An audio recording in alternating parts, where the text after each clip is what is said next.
Shock.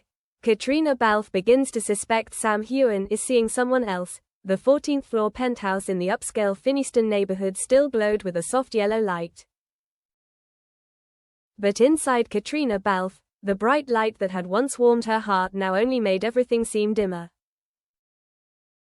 She stood in front of the window, a glass of white wine in her hand, looking out at the starry Scottish summer sky. But her eyes did not reflect the sky, they were lost in a world of wordless chaos. Sam Heughan was sitting in his office, hunched over his laptop, his headphones on, as he had been every night recently. She called softly, "Sam." No response. She repeated, louder this time, but still silent. He did not even turn his head, as if she did not exist, and that was the feeling Caitriona had been carrying around for the past 2 months. The man WHO was also a FORMER co-star, now different. Their love was once unimaginable. Sam Heughan, the charming Highlander, Caitriona Balfe, a beautiful woman who was both fragile and proud.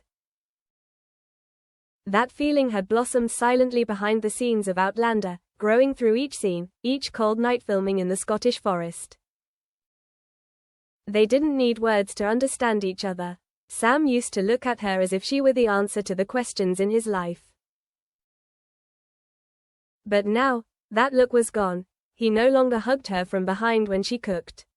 No longer put his hand on her back every time they stepped off the red carpet. No longer asked her to sit on the balcony to drink a quiet sip of whiskey, as they had done for 5 years.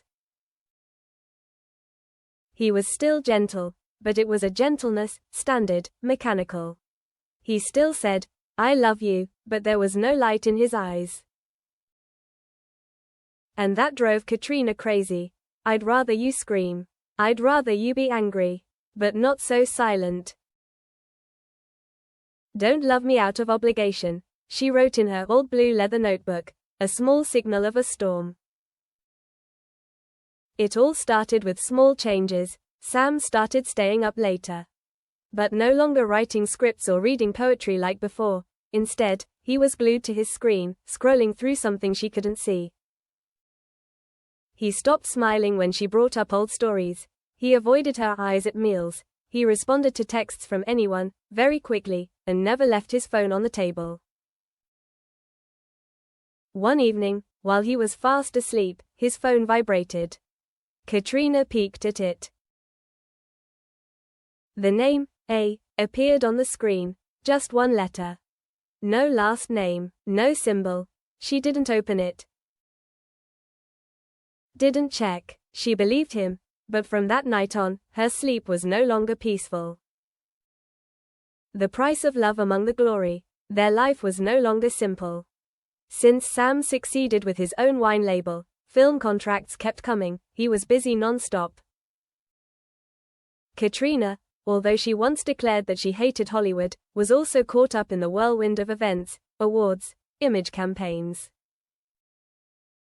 She once thought they could keep their love intact amidst that pressure. But maybe. She was wrong. One night, after a charity party, she went home first. Sam texted that he would come later. But at 3 a.m., he still hadn't returned.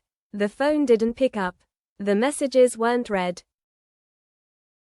5 a.m. He returned. The smell of alcohol, strange perfume. Red eyes. "Where are you?" she asked. "At the German director's place. Discussing the new project." "Is she there?" He was silent. Then he nodded. She asked no more questions. But her heart broke another crack. Am I so stupid to love like that? Caitriona started walking to the studio alone. No more familiar arms holding her hand in the wings. No more hasty kisses before filming. No more warm behind-the-scenes photos. Sam seemed to be fading away, like a ghost, even though he still lived in the same house. She told her story to her personal assistant, Clara. Clara looked at her, silent.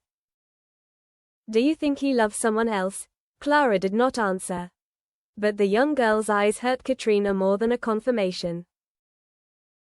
The greatest love is not being loved, but knowing when the other person no longer loves you.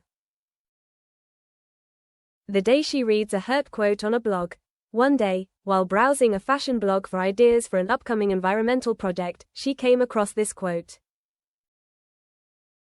When a man stops admiring you, he gradually becomes silent. When he becomes polite, love is retreating in silence.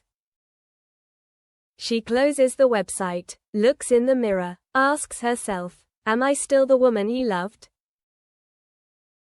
The peak of doubt. One evening, she sits waiting for Sam to have dinner. She cooks his favorite pasta, decorates the table with candles, plays his favorite jazz music. 7 p.m. No sign. 8 p.m. Message. I'm in a meeting. You eat first. She's still waiting. 9 p.m. 10 p.m. The food is cold. He came home at 11:15 p.m. No apology. No explanation, just a light kiss on her cheek and said, I'm tired. I have to shoot early tomorrow. She put down her chopsticks. Her eyes stung. And for the first time in 5 years, she didn't sleep with him. Sam was in pain, but silent. What Caitriona didn't know was, Sam had also written in her diary, I don't know what to say to her. I'm losing myself in the pressure. I feel like I'm not good enough. And I'm afraid she'll realize I'm not the hero she used to be. He didn't cheat, but he wasn't the man who made her feel like a queen.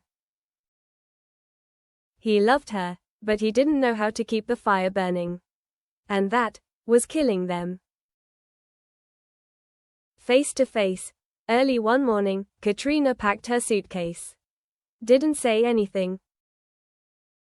Sam woke up, panicked. Where are you going? He asked. To find the feeling of being loved again. He was silent. Then he held her hand. His eyes were red. You don't need to go anywhere. I was wrong, Sam. I don't need you to say I love you. I need you to make me feel loved. They hugged each other. She cried in his arms, after 2 months of thinking they had lost each other.